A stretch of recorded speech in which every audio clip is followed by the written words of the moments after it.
नमस्कार आप सभी को। एक बार फिर हम नए वीडियो के साथ आ गए हैं। इस वीडियो में हम चैप्टर नंबर 1 फिजिक्स जो कि हम क्लास 12 के लिए पढ़ रहे थे, उसमें लास्ट क्लास में हम लोगों ने डायपोल के एक्सिस पर एक पॉइंट था जहां पर इलेक्ट्रिक फील्ड इंटेंसिटी कैलकुलेट किया। आज हम कैलकुलेट करेंगे intensity of electric field on the point which is placed on the equatorial plane of the dipole. It means जैसे अगर हम यहाँ पर एक डायपोल ड्रॉ करते हैं, जैसे हमने बोल दिया कि भाई ये प्लस क्यू है और ये माइनस क्यू है, ठीक है। अब इन दोनों के बीच का जो डिस्टेंस था डायपोल में वो था 2a। इट मींस सेंटर ये O है, इस O सेंटर से प्लस क्यू ए डिस्टेंस पे है और माइनस क्यू ए डिस्टेंस पे है। अब इसी सेंटर से डायपोल के परपेंडिकुलर एक लाइन जा रही है, इसी लाइन पर एक पॉइंट P यहाँ पर प्रेजेंट है। इसी पॉइंट P पर आपको क्या निकालनी है? इंटेंसिटी ऑफ इलेक्ट्रिक फील्ड इस डायपोल के कारण। तो डायपोल होता क्या है? Dipole is a set of two equal and opposite charges which are placed at a very small distance of 2a। जब दो एक से सेम मैग्नीट्यूड वाले चार्जेस बट अपोजिट साइन वाले 2a डिस्टेंस पर, वेरी मिनिमम डिस्टेंस पर placed होते हैं, तो ये जो सेट है ये कॉम्बिनेशन है डायपोल बनाता है। अब देखेंगे प्लस क्यू से इसका डिस्टेंस कितना होगा? सेंटर से, डायपोल के सेंटर से r डिस्टेंस पर तो पॉइंट P है। अब यहाँ पर परपेंडिकुलर है, मतलब ये 90 डिग्री, ये एंगल थीटा, तो ये एंगल इसके लिए क्या होगा? तो इसे नाम दे रहे हैं A और इसे नाम दे रहे हैं B। ये जो आपके पास ट्राइंगल बन रहा है AOP, राइट? तो यहां पर आप देखेंगे in triangle AOP applying PGT, इसमें हम क्या अप्लाई कर रहे हैं? PGT मतलब पाइथागोरस थ्योरम अप्लाई कर रहे हैं। पाइथागोरस थ्योरम क्या होता है? हाइपोटेनियस स्क्वायर मतलब AP square is equal to क्या हो जाएगा?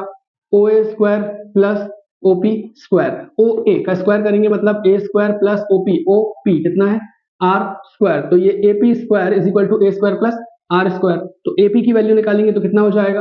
Under root A square plus R square. Same यहां पर अप्लाई करेंगे सेकेंड ट्राइंगल में, तो माइनस क्यू से P का जो डिस्टेंस होगा वो भी आपका सिमिलर आएगा, under root A square plus R square. ये भी कितना आया? Under root A square plus R square. Clear है? अब हमें कैलकुलेट करना है ये जो पॉइंट P है, इस पॉइंट पर इंटेंसिटी ऑफ इलेक्ट्रिक फील्ड कितना आएगा इस डायपोल के कारण, ठीक है। तो सबसे पहले हम कैलकुलेट कर लेते हैं भाई पॉइंट A के कारण, जिस पर पॉइंट प्लस क्यू रखा हुआ है चार्ज, उसके कारण P पर इंटेंसिटी कितनी होगी। तो कैलकुलेट कर लेते हैं। ये हो जाएगा मान लो E1 इज इक्वल टू क्या फॉर्मूला हमारे पास है? 1/4 pi epsilon nought Q upon A से P का डिस्टेंस कितना है? Under root A square plus R square का होल, ठीक है। अब पॉइंट P पर तो आपका पॉजिटिव चार्ज रखा हुआ है, प्लस Q चार्ज है, तो पॉजिटिव पॉजिटिव रिपल्शन होगा, तो डायरेक्शन जो होगी वो रिपल्सिव की अपोजिट दूर हो जाएगी। ये किसकी डायरेक्शन हो जाएगी? E1 की डायरेक्शन, ठीक है। तो इसको हम क्या लिखेंगे? AP, equation number 1।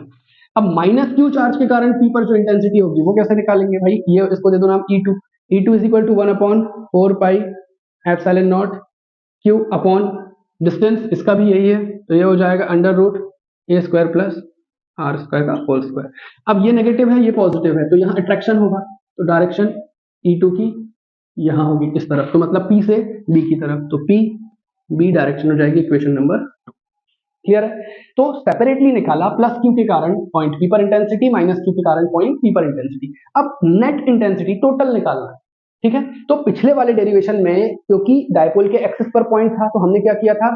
एक इंटेंसिटी की डायरेक्शन इस तरफ लग रही है, दूसरी उस तरफ, अपोजिट डायरेक्शंस थी, तो हमने सब्ट्रैक्ट कर दिया था E1 माइनस E2। लेकिन यहां पर हम नहीं कर सकते क्योंकि डायरेक्शन डिफरेंट है बट अपोजिट नहीं है, तो पहले हम डायरेक्शन को रिजॉल्व करेंगे, उसके बाद हम इसे आगे सॉल्व करेंगे।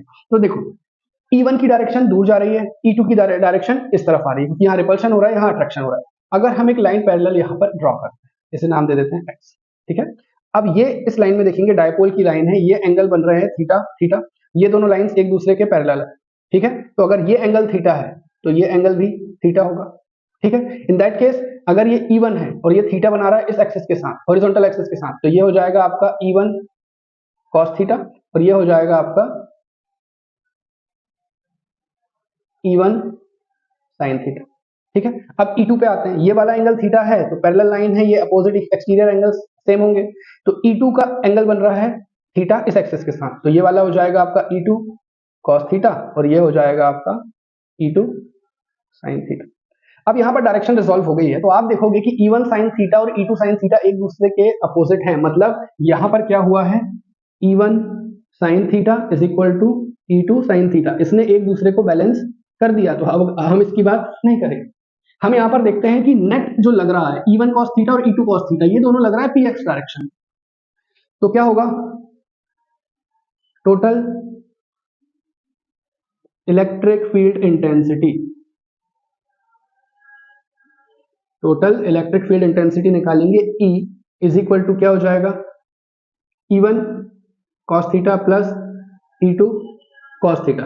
अब E1 और E2 आप यहां देखो तो मैग्नीट्यूड क्या है, दोनों का सेम है। अब चाहे आप इसे E1 कर दो तो आप इसे क्या करोगे, E1 cos theta plus E1 cos theta. आप E2 भी कर सकते हो, तो ये हो जाएगा 2 E1 cos थीटा। ठीक है, अब इसे आगे सॉल्व करेंगे हम। तो 2 हमने यहां पर लिखा, E1 की जगह आप वैल्यू पुट कर दो, दोनों तो सेम ही है, तो कितना हो जाएगा 1/4 pi epsilon nought Q upon, यहां पर स्क्वायर से रूट कैंसिल हो जाएगा, तो क्या बचेगा a square plus r square. Get clear ना। अब इसके बाद हम यहां पर ये देखेंगे डायरेक्शन कौन सी है आपकी, p से x की डायरेक्शन में जा रहा है। ठीक है, अब यहां पर क्या करेंगे, a square plus x square, आपने E1 की वैल्यू पुट की, अब cos थीटा की वैल्यू पुट करेंगे। तो इस ट्राइंगल में देखो, एंगल ये थीटा है, cos theta is equal to क्या होगा, बेस अपॉन हाइपोटेनियस। तो cos थीटा की जगह क्या जाएगा, बेस a अपॉन हाइपोटेनियस क्या है, under root a square plus r square. ठीक है, अब आप यहां पर ध्यान से देखोगे 2 1/4 पाई एप्सिलॉन नॉट, 2 को यहां ना लिख के अगर हम यहां लिखेंगे 2q इंटू ए, या फिर इसको और अच्छे से हम लिख सकते हैं q इंटू 2a अपॉन, यहां पर a square plus r square, इसकी पावर 1 है, और यहां पर आ जाएगा आपका 1/a square plus r square की पावर 1/2। ठीक है, अब हमने देख रखा है कि q into 2a dipole moment होता है, राइट। तो 1/4 पाई एप्सिलॉन नॉट, ये हो जाएगा p upon a square plus r square की पावर 1 और इधर 1/2, तो पावर ऐड हो जाएंगी क्योंकि बेस सेम है, तो a square plus r square की पावर 3/2। ठीक है, अब जैसा कि हमने पिछले डेरिवेशन में भी देखा था कि प्लस q और माइनस q के बीच का जो डिस्टेंस है 2a, वो बहुत कम है r के कंपैरेटिवली। ठीक है, तो इन दैट केस हम यहाँ पे क्या करेंगे, a is very very less than r, negligible हो जाएगा, तो 1/4 pi epsilon nought p upon, अब यहाँ पर क्या हो जाएगा, a नेग्लिजिबल हो जाएगा, तो r स्क्वायर पूरे की पावर 3/2, सो ये 2 से 2 कैंसिल हो जाएगा। तो लास्ट फॉर्मूला जो आपके पास आएगा, total intensity of electric field is equal to 1/4 pi epsilon nought p upon r cube. Direction देख लिया था, p से x की तरफ जा रही है, तो ये हो जाएगी px। तो ये जो फॉर्मूला आपको मिला है E is equal to 1/4 pi epsilon nought p upon r cube, direction होगी p से x की तरफ। ठीक है, इस फॉर्मूले का यूज करके किसी भी डायपोल के इक्वाटोरियल प्लेन पर, मतलब कि उसके सेंटर से परपेंडिकुलर जाने वाली लाइन पर अगर कोई पॉइंट प्रेजेंट होगा, तो उस पर डायपोल के कारण इंटेंसिटी ऑफ इलेक्ट्रिक फील्ड आप कैलकुलेट कर सकते हो।